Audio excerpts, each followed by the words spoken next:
Hadith 996. Umar ibn al-Khattab radiyallahu an, may Allah be pleased with him, reported, the Messenger of Allah sallallahu alayhi wasallam said, verily Allah elevates some people with this Quran and abases others. Muslim. Again? Verily Allah elevates some people with this Quran and abases, lowers others. Muslim. Lowers, I didn't understand that one. Okay. Right, so this hadith is basically also being narrated by Umar al-Khattab radiallahu anhu ardah which is in a story. Here we have Nafi' ibn Abdul Harith radiallahu anhu. He was a person was being appointed to be the mayor of Mecca at the time of the Caliphate Umar al-Khattab. Nafi' ibn Abdul Harith. So Umar al-Khattab, when he was making Hajj, he met him in a valley called Usfan. Usfan is from the province of Mecca. So it's an area belongs to Mecca. And Mecca, remember, the mayor of it is Nafi' ibn Abdul Harith, which he had met Umar al-Khattab radiallahu anhu. So as soon as he met him, Umar al-Khattab radiallahu anhu, he's asking, whom did you put as a sub-leader? You know, these people who are mayors of the big, boroughs like Mecca, they will appoint sub-leaders like, chef, whatever, call it chief or something, onto these areas. So Usfan is a valley. Whom did you put in charge of this valley? So Nafi' ibn Abdul Harith, who was being appointed by Umar as the mayor of Mecca, he said, Ibn Abza. Umar al-Khattab said, who's Ibn Abza? It's like he's not known. He's not in the market of knowledge, scholars or all these known. Who's Ibn Abza? He said, Mawla min mawalina. Mawla min mawalina is like a slave from amongst the slaves that we set them free. Mawla. So he said to him, you have put a slave in charge of this valley? I mean, how come? You left all those people who are known with knowledge and all of that. You put this.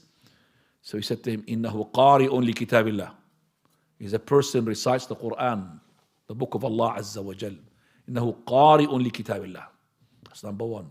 وَأَعْلَمُنَا بِالْفَرَائِضِ. Most knowledgeable regarding inheritance.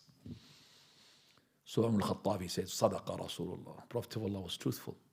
إِنَّ اللَّهَ لَا يَرْفَعُ بِهَذَا الْكِتَابِ أَقْوَامًا وَيَضَعُ بِهِ آخَرِينَ. Verily Allah, through this book, Allah would elevate people, and through this book would put them down. The ones who hold the book and learn it and memorize it and learn to do it, to read to it, He will put them up, elevates them. Look, this person is not known, he's been in charge of an area. And the one who leave it, deserted, does not really look at it, not respect it, does not implement it, Allah will put him down. How true this is, ya Ikhwani. And this elevation is not just in the akhirah. No. Elevation here, Umar al-Khattab, when he used this hadith, is for the dunya. Because he said, you're using this guy to put him in a highly rank. And then he used the hadith of the Prophet of Allah that Allah elevates. So elevates where? In the dunya as well. He will elevate it in the dunya. It will be mentioned after you die, he was half of Quran. Al-Quran fi sadrih. It will reflect in his face, his manners. It's not just the Quran, manners, everything. Half of the Quran. And people respect half of. I'm not going to say anything to him. It's half of. So this is the inheritance you're going to inherit.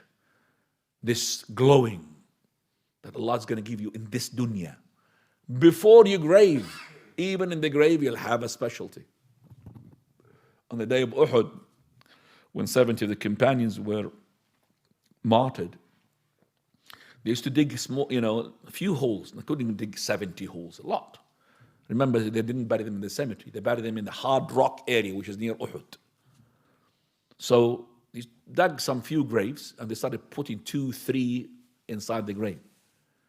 So when they came to put now, who is going to be number one towards the Qibla? That's having the privilege to be number one. Then the one after that, not on top of each other, next to one another. So he came to the Prophet of Allah, Messenger of Allah. Which one of them should we put first, privilege towards the Kaaba direction? Number one. He said, أكثرهم قرآن. The one who knows Quran more. They're all companions, they're all martyrs. But the one who knows Quran more, edges. So in the graves, they have honor. As in the Akhirah, حدث ولا حرج. Too many things in the Akhirah. Where you, your parents, you're given, this crown, you're given the special cloak, you're given, even your father and your mother will be given the crown for looking after you and making you hafiz.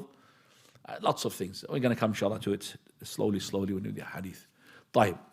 We have, alhamdulillah, now hadith 996 or 997. We will leave that because we've got only 13 minutes for the prayer, for the adhan. So we'd like, inshallah, to participate in that. Jazakumullahu khairan.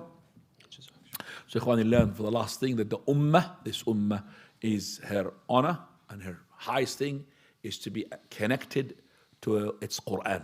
The connection with its deen. And from the part of connection with its deen is to connect yourself to the Quran, otherwise it will be a weak ummah. Now.